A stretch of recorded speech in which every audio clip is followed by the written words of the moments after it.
Today I'm going to share with you 25 items I will not be buying this year. But before that, I'm going to share the results of my low buy January. That month actually caused me to know exactly the items I'm going to put on this list. Now, what are the things I learned in my low buy January?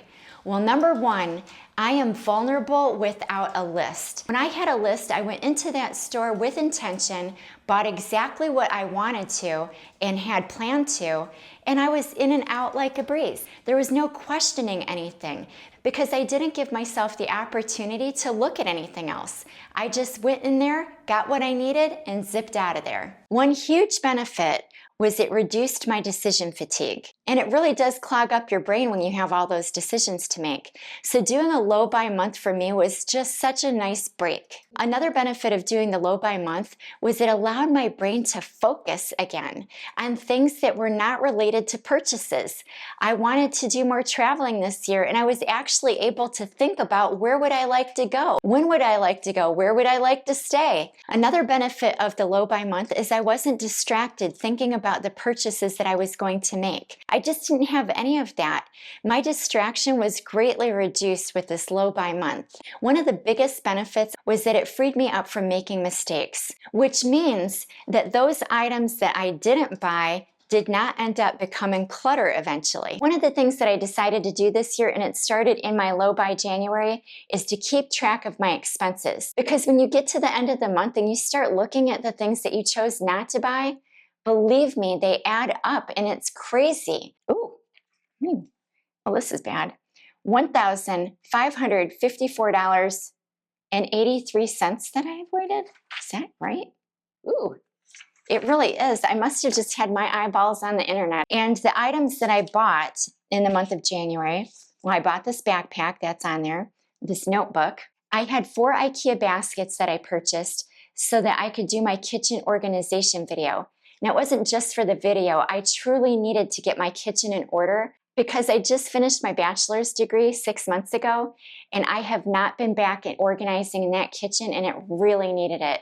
But let's get back to the list. One of the things was absolutely on my list of non-essential purchases for the low buy month of January was this backpack. It's by Fial Raven. I hope I'm not botching that name up, but anyway, I intend to do a lot of traveling this year.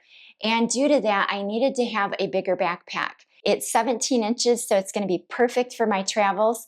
It's lightweight. It hardly weighs a thing. The whole flap just comes open. So you could set this on the ground and get into it that way versus just on top like typical backpacks. So I was really thoughtful in making that purchase. During the pandemic, I accumulated quite a lot of plants, and I absolutely loved them.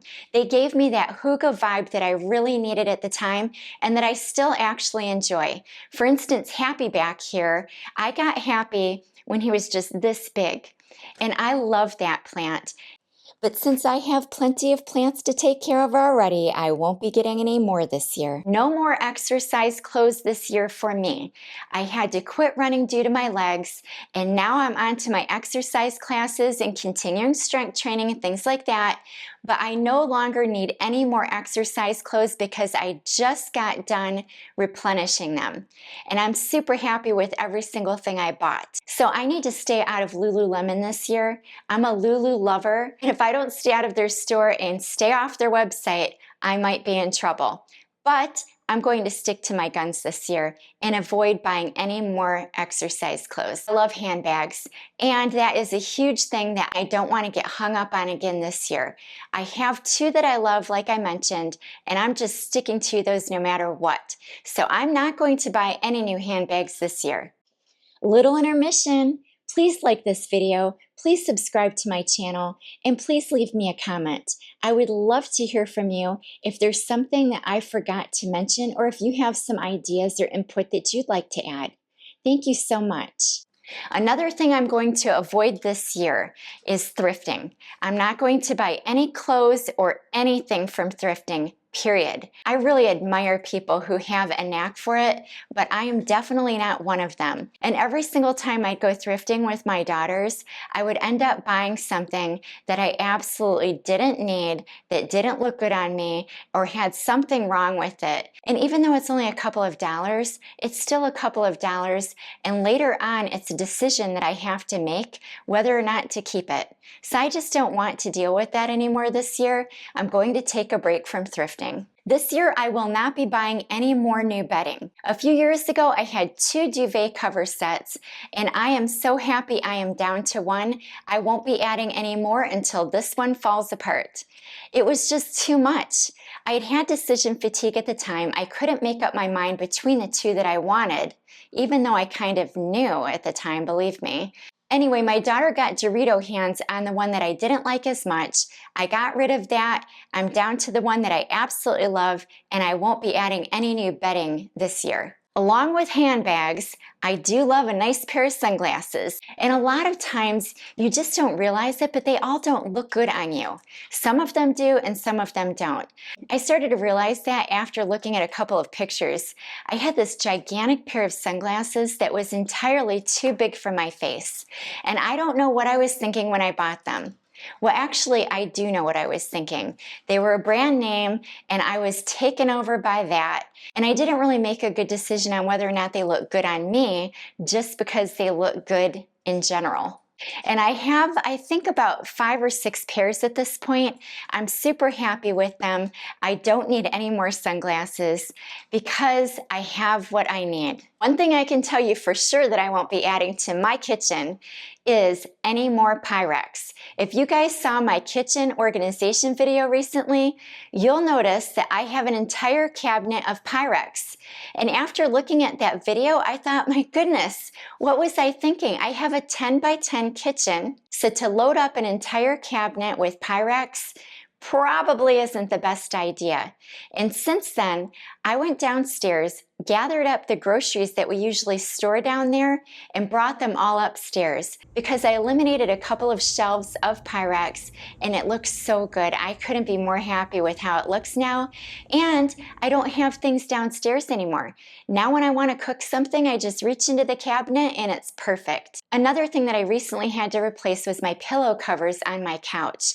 I have white ones. You could see some back here actually as well, but I love them. They're very cheap at IKEA, and they're good quality. I mean, you really cannot beat the quality of these pillow covers. They're awesome.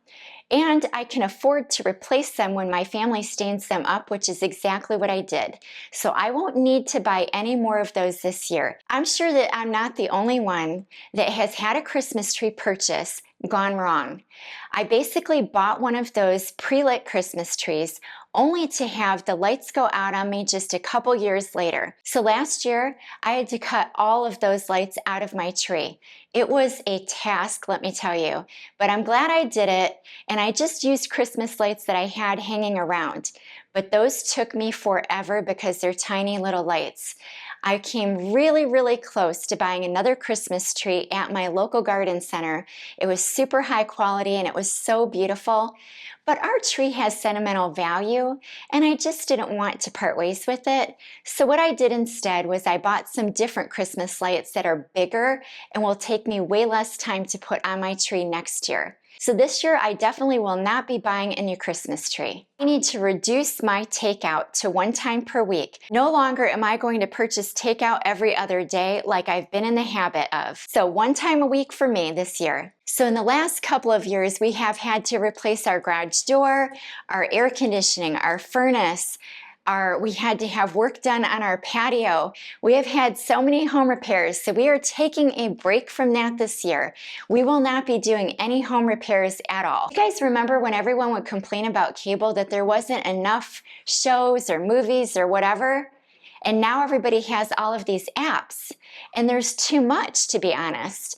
We have so many of these apps, and I'm not going to buy 1 more of them this year. That is it. Unless we get rid of one, which I don't think that we will, I won't be adding any new TV apps this year. 100%. I am not going to buy any clothes for my imaginary self. Now, if you saw my What I Wish I Knew Before I Started to Declutter in Closet edition, you'll know that this is another one of those problems that I have, is buying things for my imaginary self. I think, oh, wouldn't this be cute for this occasion or that occasion, or just in my everyday life? When it comes down to it, I just need to accept myself for who I am and stop trying to make myself into somebody I'm not by buying clothes for my imaginary self. Now, lighting is one of those hygge things that I absolutely love. And I have added over the years several really cute little lights that just give the perfect ambiance for a nice evening in. But since I already have what I need, I won't be adding any new lights this year. It's not going to be easy because it is something I gravitate to, but I'm going to keep my eye on the prize of making sure that that money that I would use for extra lighting goes to my priority of travel. Now, this is still handbags, but it's different. This is vintage handbags. I will not be buying any vintage Coach handbags this year on eBay.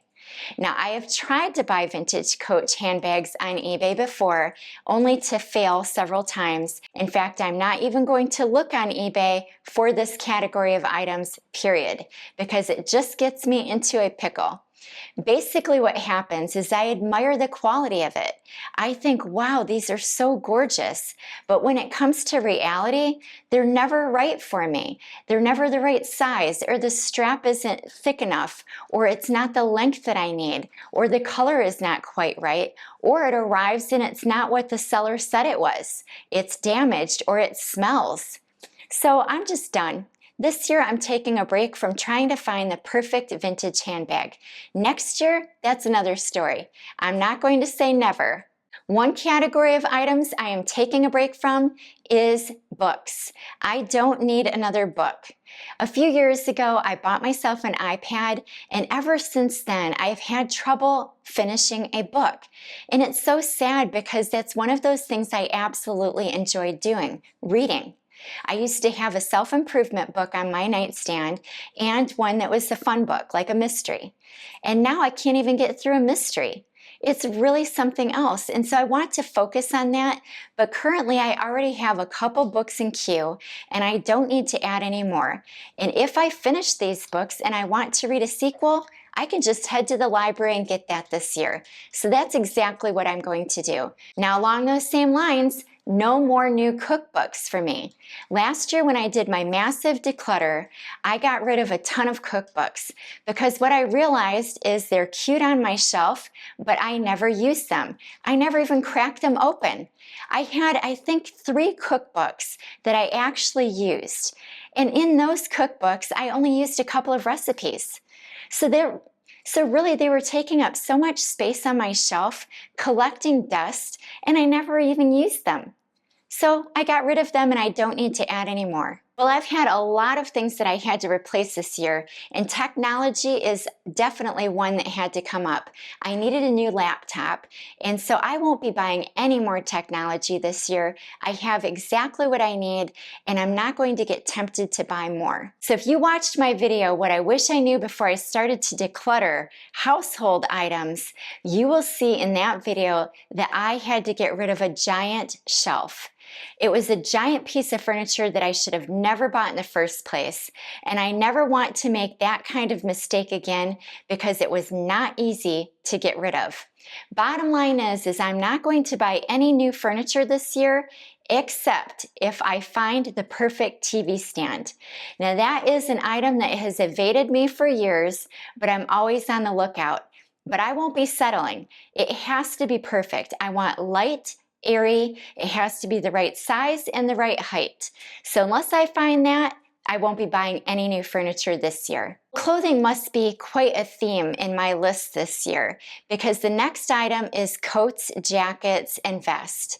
I have plenty. This year I had to replace my long winter coat, and I'm so excited to find the perfect one after a lot of time spent looking for it, but I won't need any more. And one thing I will mention about the coat that I bought, I'm really happy that I bought a good quality coat that's going to last me a long time instead of chinsing out. I almost succumbed to buying one over at TJ Maxx. The quality just wasn't there and the fit wasn't even that great. But again, I was to that desperate point where I just wanted to give up and settle, but I'm really glad that I held out for that beautiful coat that I finally got. I loved my old coat, but somehow or another it got this little slit in it, and then all of the little feathers started coming out of it. So I absolutely did need to replace it, and I don't need to put any more money towards something like that this year. Another item I will not be purchasing this year is plant pots. I have a whole ton of these things and they're super cute, but the way I see it is I can replace it when I need to. This isn't an exact item, but it's sort of a category of items. I am not going to succumb this year to buying anything that I see that someone else has. It's not like I'm jealous of somebody else for having something. Sometimes I just admire it, such as how cute a jacket looks on someone, or their handbag is so cute, or something in their house that's just so adorable that I want it too. So I'm not going to buy anything like that this year. Well, I'm not quite sure what I was thinking when I bought this. It's very cute, but do I need it? No, it doesn't rain that much here, and it takes up my floor space, which I don't like. So I will not be purchasing any more cute items this year. Pots and pans can really hang me up. I just think they're so pretty and I love to use them in a variety of sizes. But I do have a small kitchen, so I will not be purchasing any more new pots and pans this year. Kitchen organization is a must, but I have all of the organization items that I need in place, so I don't need to purchase any more of those this year. Another item I won't be purchasing this year is blankets. We have a ton of great blanket options, and there's just no need to buy more. Another item I won't be purchasing this year are any kitchen appliance items. I can only fit so much on my kitchen counters, and I'm all set for right now. My goal this year for myself is to make intentional purchases. I want to make sure that I'm happy with every single thing that I buy so that it won't turn into clutter one of these days. Now, my daughter is an environmental studies major. Last year, she did a paper on the Great Pacific Garbage Patch. I'm going to include an article in my description so you can check it out if you've never heard of it. Sustainability might be a top reason why you would want to avoid buying these 25 items this year. Let me know in the comments if that's the case. Also, I would love to hear from you if you ever heard about the Great Pacific Garbage Patch. Another item that I purchased during my January low buy month was something that was intentional. It's for an upcoming video that I'm going to do on small office organization. Basically, my husband started working out of the house during the pandemic, and we have never quite found the right solution for all of his work stuff. So in comes these. I bought 3 of them. They're very cool because they have multiple ways to access the stuff that's in them, from the side, from the front, from the top, and these are travel worthy. Apparently you can push these down and condense them into a small little box, I guess in case you wanted to hit the road with them, and yet when you run out of stuff, it doesn't take up much room, it just kind of collapses. The other thing that I love about these is that they have little wheels on them, and they're really, really strong and durable. So I'm kind of excited about that part. But you'll see for yourself real soon in my upcoming small office organization / decluttering / cleaning video. And I can't wait for you to see that one. Thank you so much for watching this video. Don't forget to comment. I would love to hear from you on all the questions that I asked because I truly want to get to know you and develop a connection in this community.